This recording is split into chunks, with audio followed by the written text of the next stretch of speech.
Welcome back to the Bluechip Breakdown, Vols fans. We are your hosts, Bull and P. We're coming to y'all with some breaking news. Now, this is not 100% yet, but as y'all know, we are members of the Vol Quest, of the General's Quarters, and we keep a very close eye out on their channel because we love Tennessee football. And Austin Price kind of came out and said it with this comment right here. Looks like Bru McCoy is going to be coming back for 2024. We talked about this a whole lot, right? We talked about it ad nauseum. We feel like if he does come back, he's going to be a huge target for Nico because obviously, we've got those tight ends, but you do want to have somebody else that, you can throw that football to on the outside. That's a dog that's going to make those tough catches in tight coverage, and that's Bru. We all know that. And, we also know that he is a huge blocking presence. He's just an everything presence for this team. That's gigantic news. So basically what Austin Price is saying is we should be hearing some things coming up here in the next couple of days. I'm thinking that it will probably come after the Citrus Bowl. So, P, what are your first thoughts whenever you hear this? Man, that's biggest news you could have told me all offseason. Bru McCoy. He's the guy we've been talking about him, wondering, hey, what's gonna do? Been leaning towards he's coming back, but didn't know for sure. And kind of hear Austin Price say what he said. You feel pretty good about it. Now it's not concrete yet. You feel good about it, but something about Bru. I mean, you hear Nico. Nico's also from California. I think Bru's from California. And I've heard Nico talk about kind of the chemistry he has with Bru and that he looks up to Bru, that he wants Bru with him next season. And for him to come back next season, I think Bru's going to light on fire. Okay, I think he's going to light on fire. I think he's going to go for over 1,000 yards, 1,500 yards, 2,000 yards. I mean, he's going to be a guy. And when you start to look at the whole landscape of that receiving room, okay, especially with the potential of a guy like Evan Stewart coming into it. Wow. All of a sudden you have three potential, first round guys lined up for you with, oh, by the way, a top 2 or 3 NFL draft pick and Nico Iamaleava at quarterback. So, and by the way, we have 5 or 4 returning offensive linemen from last season, a veteran O-line. But hold on. Do not forget about that running back room because we got Dylan Sampson, we got Cam Seldon, we got Khalifa Keith, we got Deshaun Bishop, we got Peyton Lewis. Kidding me? Loaded. The tight ends.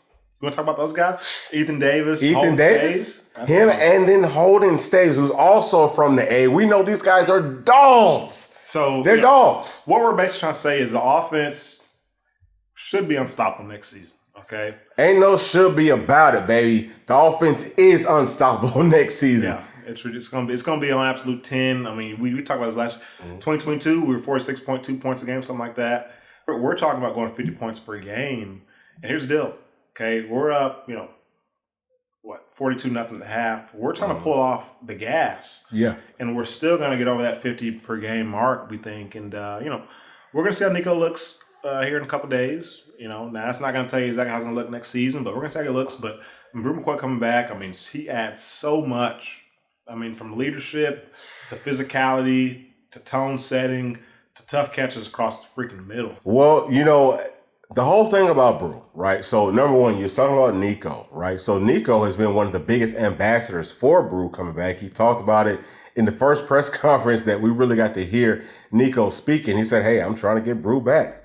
Well, sounds like Bru's coming back. So, he's back. What's that mean? It means toughness. It means physicality. This is the SEC, okay? That's what you need. That's what you want, right?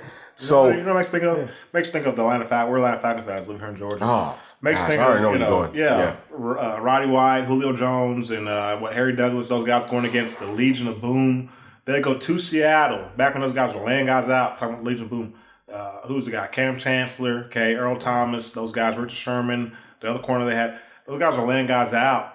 Our guys, Roddy White, those guys, they go to the Legion of Boom, and they freaking just dog. I mean, hey, listen, they was catching balls and trucking them and then getting in their face about it. To your point, P, that was an excellent point.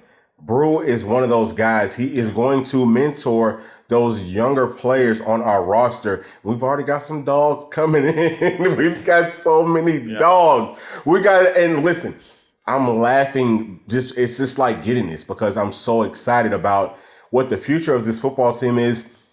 You've got to have some playmakers on the outside that it don't matter if it's tight coverage.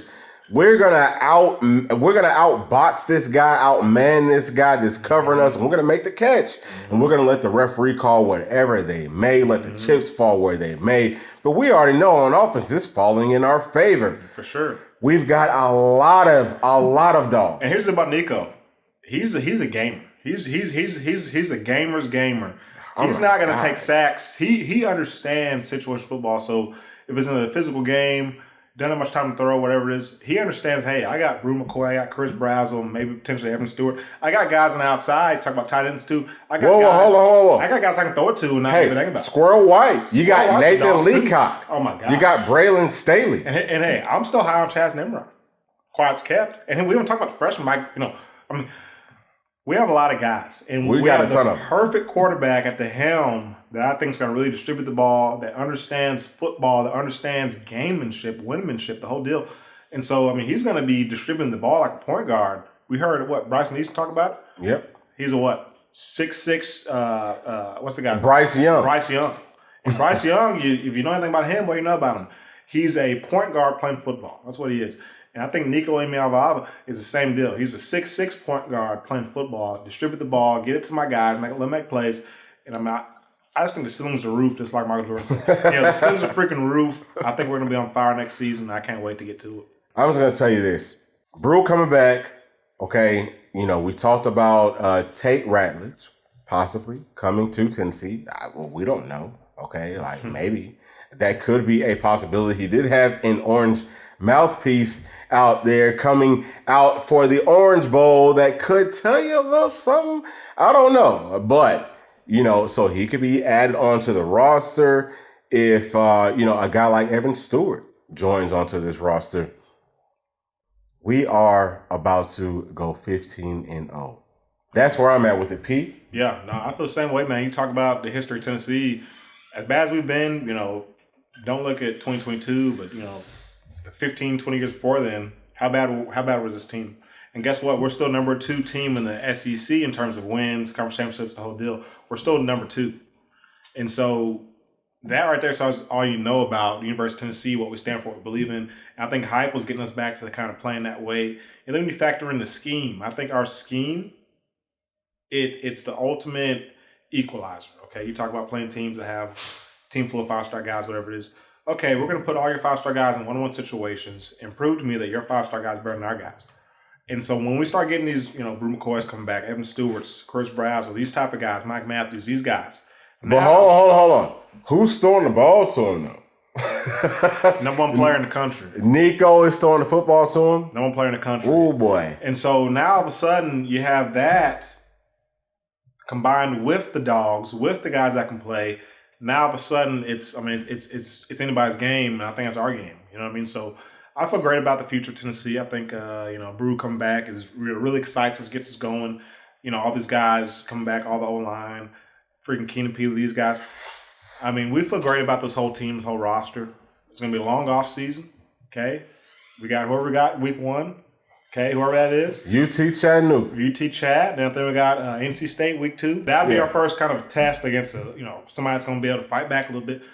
And I think we go out there and blow those guys out. And so that's going to really tell us, hey, can this team do it? And then we'll see Oklahoma currently early season, Florida, those guys.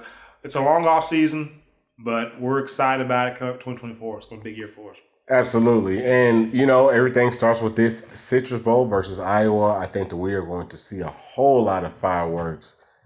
Could not be more excited for all of us, for every single one of us volunteer fans, for what we are about to walk into, which is a whole lot of wins. We've earned it. Yeah, we've earned been it. Here from day one. Listen, guys, from day one. We're the best fan base on the face of this planet. From day one.